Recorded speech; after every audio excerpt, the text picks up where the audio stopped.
Hello mga langga, tara samahan niyo po ako, ipapakita ko po sa inyo kung paano ako magluto ng ginisang patola. O, 'di ba? Ang hirap lutuin nun. So, gagamit tayo dito ng bawang, sibuyas at kamatis.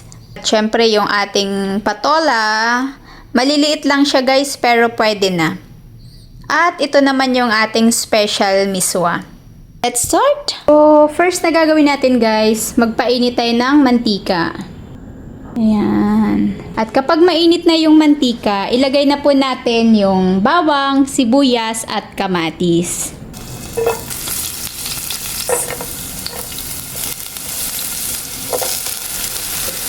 Haluin lang po natin hanggang sa magisa yung bawang, sibuyas at kamatis. Next naman natin na ilagay itong pork cubes. Kasi wala namang ibang lasa yung gulay na lulutuin natin. So, maglalagay na lang tayo dito ng pork cube to taste. Isabay na rin po natin yung iba pang mga seasoning. Paminta. Ayan. So, halo-haloin na lang po natin ulit. Lagyan na natin ng tubig.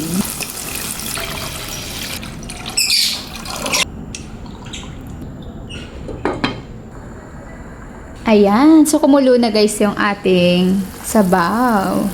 Next naman na ilalagay natin itong ating patola.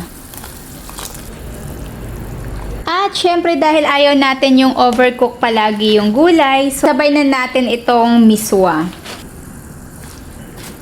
O, diba? Napakasimple lang ng dinner natin ngayon. Para mas madali maluto, takpan ulit natin.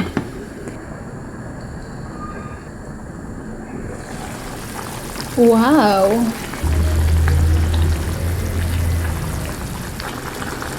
O, diba? So, ganun lang kadali, guys.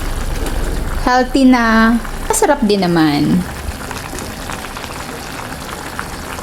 Ayun na. So, let's eat. Ayun. So, ganun lang kadali, guys, magluto. So, tara, kain na.